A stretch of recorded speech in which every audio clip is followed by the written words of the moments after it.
Alright, let's get started with Lesson 1, Part 3, Elementary Particles. In this lecture, we're going to look at the Standard Model. In the last 35 years, scientists have developed what is known as the Standard Model of matter.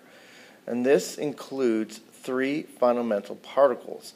Or in other words, what we can say is that all particles of matter are placed into one of 3 families. So the first family of particles are called the leptons, and the electron belongs to the lepton family. And then the second family is called quarks, and quarks are responsible for making up protons and neutrons. And then the last family of particles are known as the gauge bosons. And those particles are responsible for the fundamental forces in nature. Now, as far as the fundamental forces in nature, the gauge bosons, some of those forces that you know of are like the force of gravity. And the force of gravity is composed of a particle called the gravitron. And then another force is the electrostatic force, which we have talked about at length, and the electrostatic force is the attraction between charged particles based on Coulomb's law. And then we have what is called the weak force, and then finally the fourth force is the strong force. And the strong force is what holds the nucleus together so it doesn't break apart. A proton is a combination of 2 up quarks, each with a positive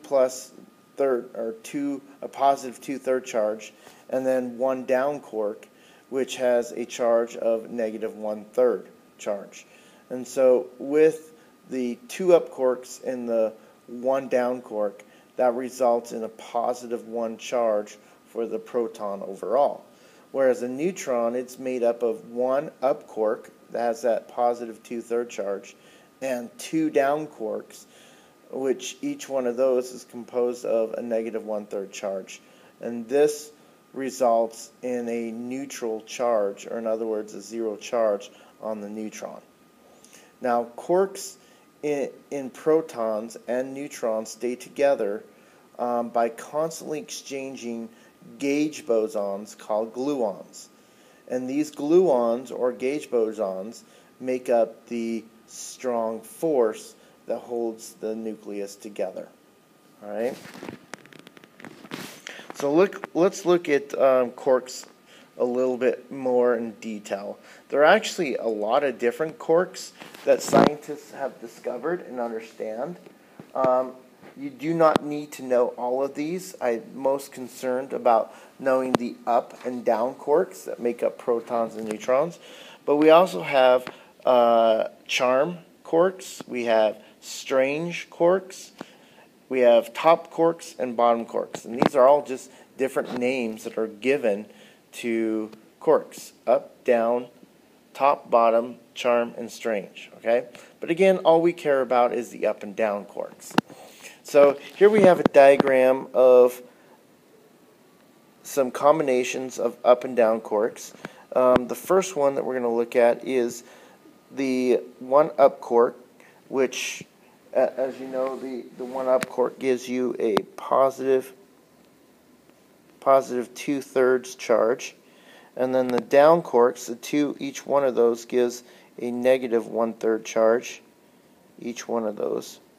And when we add that charge up, it gives us a net 0 charge, and therefore we have what is known as the neutron. All right. Now, these squiggly lines that you see here, those represent the exchange of the gluons.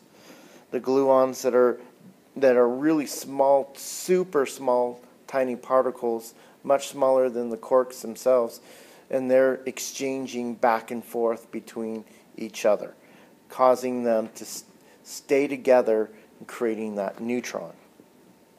Now let's look at the proton structure. So the proton structure is made up of 2 up quarks, each with a positive 2/3 charge. positive 2/3 charge. In the down quark, one of them, negative 1/3 charge. So when you add up all those charges, you'd find that you have a net charge of positive 1. So the proton has a positive 1 charge, where the neutron has no charge whatsoever, based on the charge that each of these quarks have.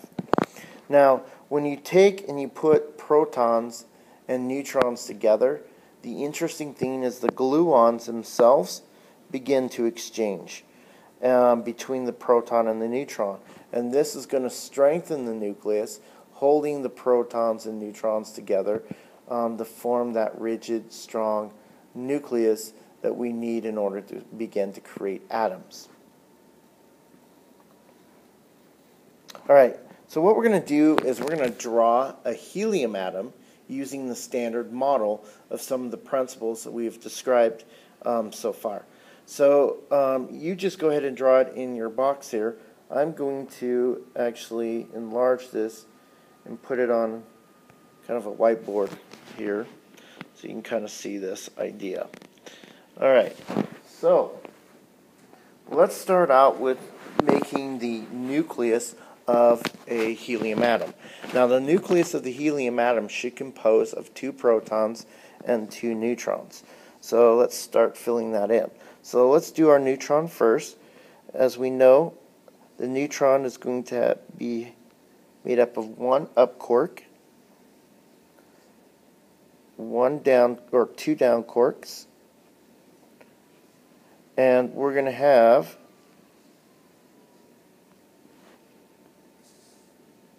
gluons that are exchanging places or moving around, or you're basically exchanging these gluons between these quarks. So overall, this results in a neutron. Alright? And then we have a proton that we have to make. Now, the proton is going to be made up of 2 up quarks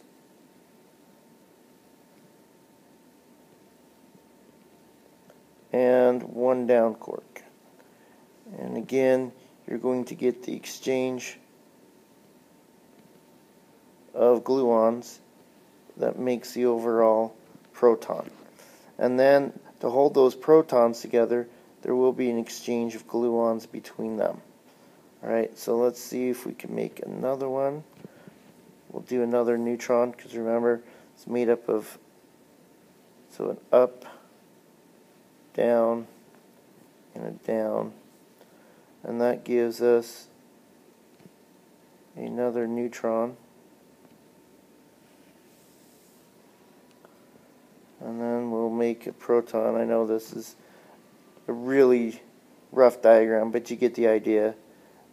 For a proton, we get up, up, and then down quark. And that will create another neutron for us. Because of the quark charges, the protons are going to have a net positive 1 charge each. And so we also have those exchange of gluons between the protons, neutrons, there to make up our nucleus.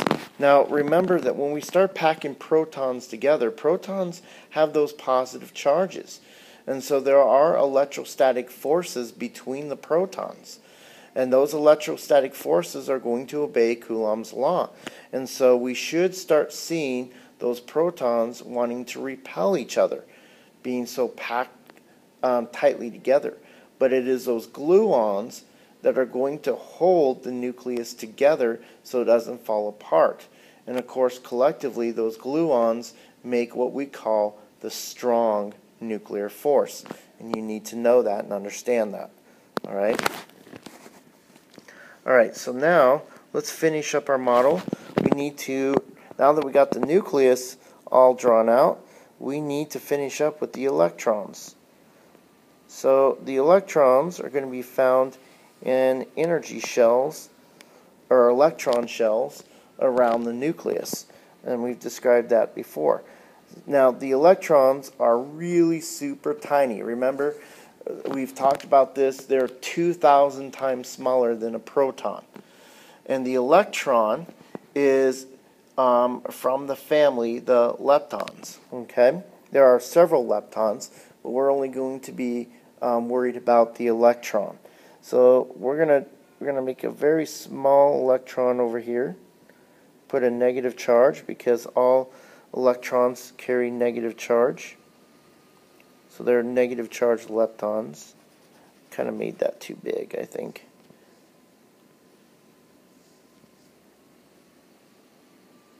Alright, so then we have our second electron.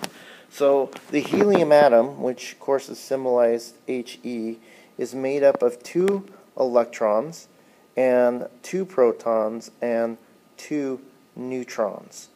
Alright? And that kind of gives us the standard model idea of the helium atom. And you can apply the standard model to all atoms on the periodic table. Now, I'm going to add one more thing. I'm going to add the electrostatic forces that exist in this model. And I'm going to use squiggly lines. So we have an electrostatic force between the neutrons and the electron there, and between the neutrons and electrons there. And remember that electrostatic force obeys Coulomb's law. So based on the distance between the protons and the electrons has a factor, as well as the magnitude of charge will have an effect on the strength of the electrostatic force. Now, so these are all the forces that exist in the atom, except for one more, which is called the weak force. The weak force we're not going to spend a lot of time on in this class, but the weak force has to do with radioactive decay, so breaking down the nucleus, emitting radioactive particles and radiation. Gravity has no effect on the atom, so we don't even consider worrying about gravity and the force of gravity in this class.